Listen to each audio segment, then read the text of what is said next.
Hello and welcome to the 9th episode of the Green Bean podcast. My name's Katie and this is Jack, and this is a podcast about my creative adventures, I guess. I'm going to talk about what I've been drawing, which is my job. I'm an author and illustrator, but I also knit and sew, and I take my lovely Jack out for walks on Dartmoor, which is close to where I live in Devon in the UK. So if you're a new viewer, a particularly warm welcome to you. Thank you so much for giving us a go. I don't quite know what's going on with this little dog in my arms. He seems very happy. Sometimes he graces us with his presence and sometimes he doesn't, and today he seems very amenable to be here. So I hope you enjoy his company and my company while I talk you through what I've been working on.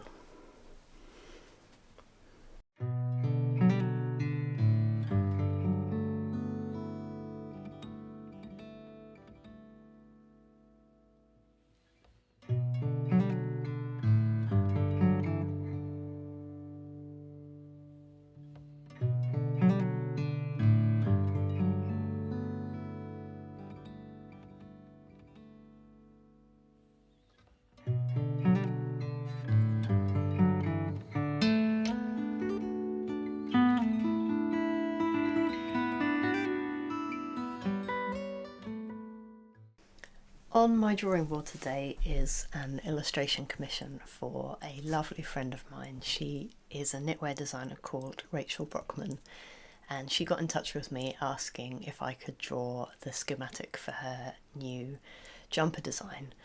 And obviously I said yes. Drawing knitwear is one of my favourite things to do. And Rachel has been working on this new design, which is called Lunaberry. It is a Christmas jumper for children, and she's going to be publishing the pattern on the 1st of December this year. So yeah, I'm really excited to have the chance to work on this drawing for Rachel. I'm really glad that she asked me. And while I did it, I thought I would talk to you a little bit about the process of taking on a commission. A few people have asked me what that involves, and you know, I've said before that I want to be really open and honest on this channel about what my work looks like, what my day-to-day involves. And yeah, I thought I'd give you an idea of what happens when somebody writes to me and says they'd like to commission something.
So the first thing that happens when somebody writes to me to ask if I can do a piece of work for them is I decide if it's a piece of work I want to do or not.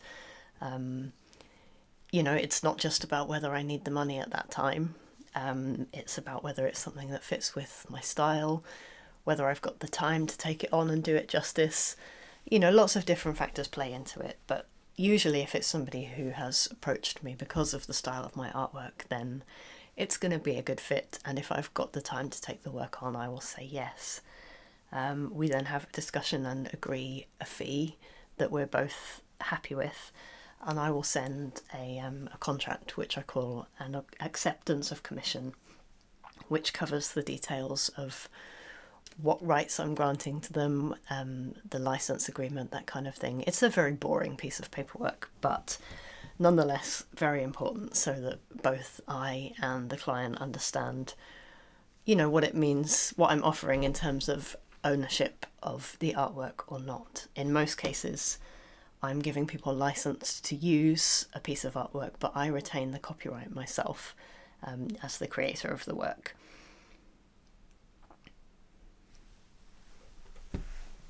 So once that document has been agreed, the next stage is that I will send a rough illustration, usually just a pencil sketch, to show them an idea of what I have in mind and for us to see if we're on the same wavelength.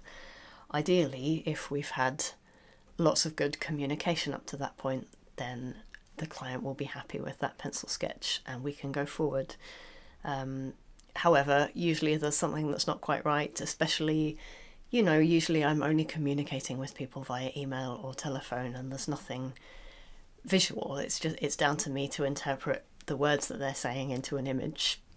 So there's something that they will want to change, to improve, to add, to correct, to take away.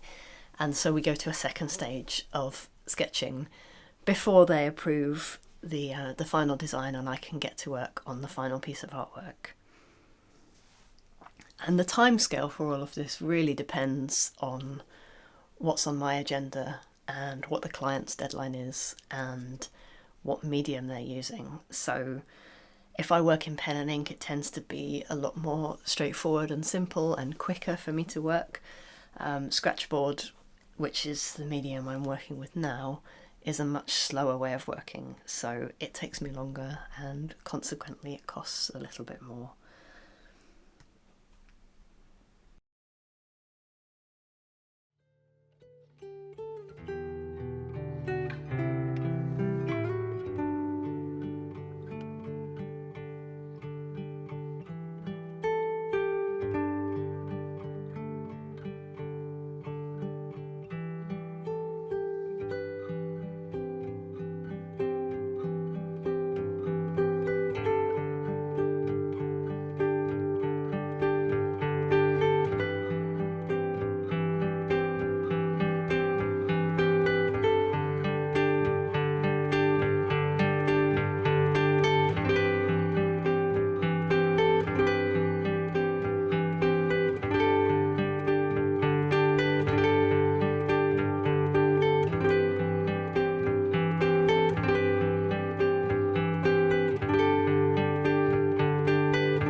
So what happens to this illustration after I have finished working on the scratchboard is that I will scan it in and use Photoshop to enhance it and add colours and add the text details that Rachel needs to use it as a schematic in her knitting pattern.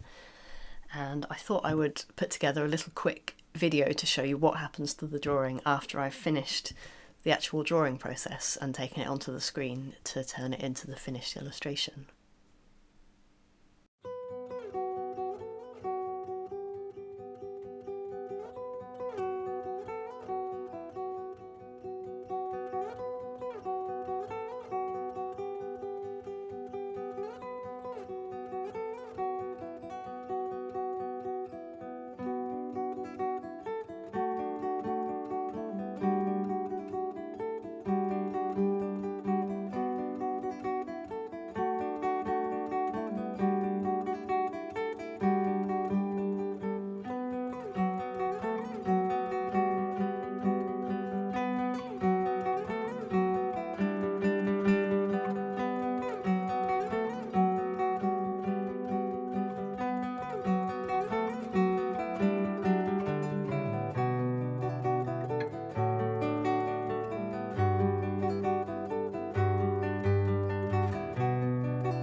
I've been very good at monogamous knitting since I last recorded, and I've actually not picked up and knitted a stitch on this project, my Vellamo jumper, since I was working on it during the last podcast episode. And that is because I've been entirely focused on a few secret gift knitting projects. Most of those gifts that I'm working on are Christmas presents for family, and I'm not sure who of my family watches the podcast or not, so just to be sure, I'm not going to talk about them until the gifts have been given. But rest assured, I will be recording little segments about them while I'm working on them so I can show them to you in the future.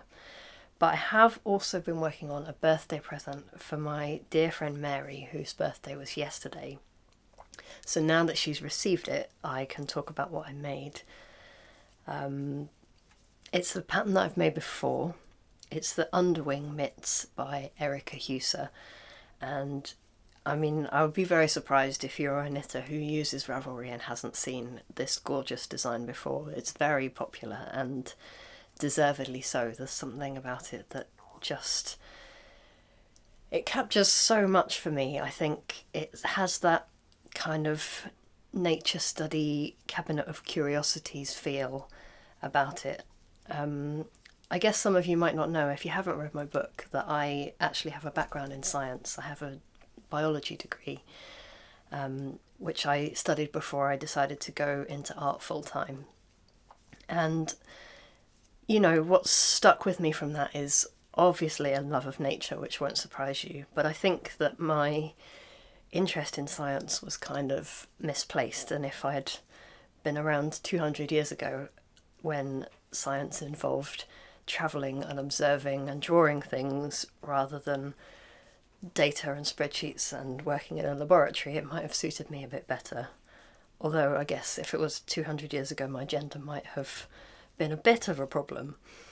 But anyway, there's something about science when it was very observation based and You know, I love going to old museums where they have specimens in cabinets and all the kind of brass instruments.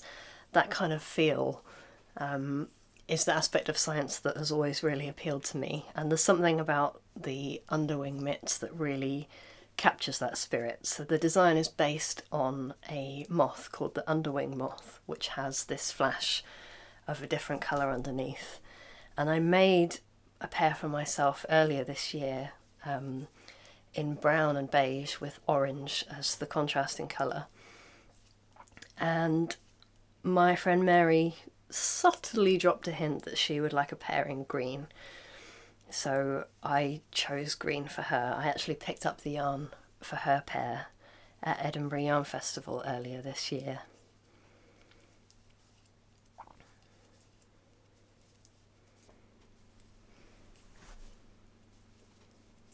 So I knitted my original pair of these mitts in some yarns that I just had in my stash. The main colour, the dark brown, is a shade from Jameson's of Shetland, and the contrasting colour is a JC Rennie unique Shetland colour called Wheat Ear, which has got kind of shades of blue and orange in it.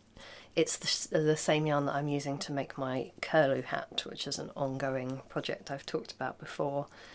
And I just picked out a orange ball of, again, Jameson's of Shetland for the contrast colour.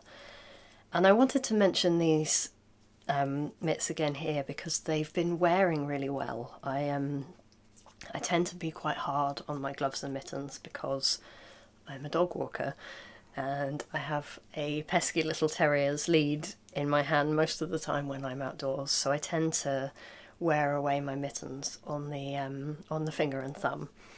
But these mittens have been in circulation since I think January this year, possibly February, and they're really not showing any signs of wear. I brought them up to show you. So this is the original pair I made, perfectly coordinated with my jumper today. So I've had these going for about a year, and they're not really showing any signs of wear on the palms, no pilling. Basically they look as good as they did the day I took them off the needles. My friend Mary is a little bit more sensitive than me, so I chose a yarn that was slightly softer but in the same kind of vein. JC Rennie also produce a yarn that they called Super Soft, which is a lamb's wool. Unfortunately it doesn't really give you much more information about the provenance than that, but I picked it because of the colours. I picked a dark green with kind of flecks of limey green in it called Pine Shadow, and a light green called Laurel, and the contrast colour again was just a shade from my stash, a green shade of, I can't remember what yarn it was, but for the contrast shade you just use very few grams and do duplicate stitch to highlight those colours at the bottom of the wings.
In my last episode, I mentioned that I was thinking about committing to monogamous knitting for next year, and the more I think about it, the more I think it is going to be a good challenge for me to set myself. In this amazing community that we inhabit, there's constant inspiration and ideas of yarns and things to cast on. And there are two things going through my mind. The first is because I'm back focusing on my own business again. My finances are going to be more limited, so I can't just drop everything and buy a fancy new yarn because I feel like it. And also my time to knit is going to be limited. I want to do a bit of knitwear design work, so some of my knitting time is going to have to be diverted towards that. But also I'm going to be working longer hours on my illustrations, trying to work towards my business becoming self-sufficient. Therefore, I'm going to make an effort to make the knitting time that I do take to be more relaxing and less frantic, and I think the most obvious way for me to do that is to become a monogamous knitter. A few people have said that they might be up for joining me in the challenge, and I would very much appreciate the company. It's not going to be something that comes easy to me. I tend to be quite scatterbrained in all of my creative endeavours. I have too many ideas going on, so I'm trying to simplify my knitting process, clear my mind a little bit, and hopefully it might make me feel like the knitting that I do is more productive, rather than feeling like I just build up this overwhelming pile of works in progress. So I hope that you will consider joining me on the journey, and we'll see what happens.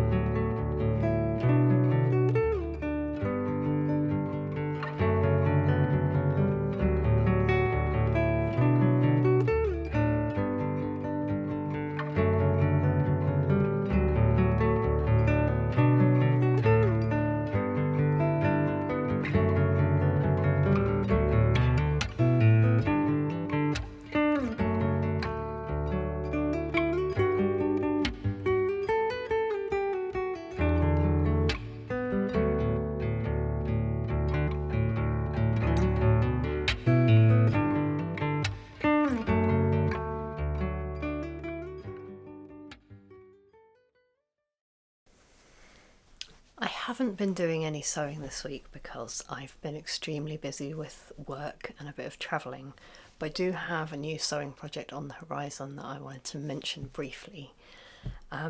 So last weekend I was lucky enough to travel to London for two things. I went to have a meeting with a client about a really exciting piece of illustration work, and I can't tell you about it yet, but I'm definitely going to be able to share that with you over the coming months as it develops.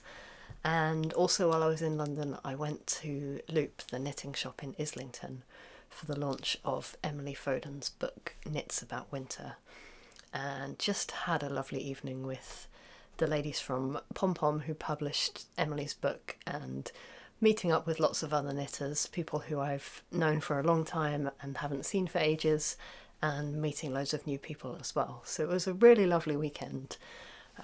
I was extremely well behaved. I did not buy any yarn in Loop, and that's only because I have a huge amount of Emily's yarn in my stash already. I'm such a fan of her colours and the kind of palettes that she creates, so it was very hard to leave her yarn behind, but I decided I didn't need any for the time being. Instead, I went fabric shopping at Ray Stitch, which is a fabric shop also in Islington, just down the road from Loop. I bought a couple of things, and the most exciting thing that I bought is this checked fabric. It's a brushed cotton, so it's got a lovely kind of soft pyjama feel to it, and it's a sort of nutty orangey brown with checks in very dark navy blue. You'll notice this is quite a small piece. Something slightly bizarre happened. I asked the ladies in the shop to cut me 2.5 meters, and I went off to browse something else while they did that and met them at the counter later on. And I paid for 2.5 meters, but when I got home I discovered I only had just over 2 meters in my bag, and it wasn't quite enough for the dress that I have in mind. So I phoned them up and explained to them what happened, and they very sweetly cut me the extra half a metre, which is what this piece is, popped it in the post the next day, and now I have enough fabric to make a dress. I'm just going to keep it really simple. I'm going to make the same dress that I made with my blue and white fabric, the most recent sewing project that I shared. It's a really simple dress. I think the first version took me just under 2 hours to sew together after I'd cut out all the pieces, so I expect it won't take very long before I've got that to share with you.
Thank you so much for joining me and Jack for another episode of the Green Bean podcast. I hope you haven't been able to hear in my voice too much that I've had a little bit of a cold. I feel like I've reached the end of what I can say before I descend into complete croaking. But I hope that you've enjoyed what I've had to say. If you want to keep up with what I'm up to between now and the next episode, you can always find me on Instagram and on Ravelry as Katie Greenbean, and that's where I share all kinds of things that I've been up to and more of the walks that Jack and I have been on.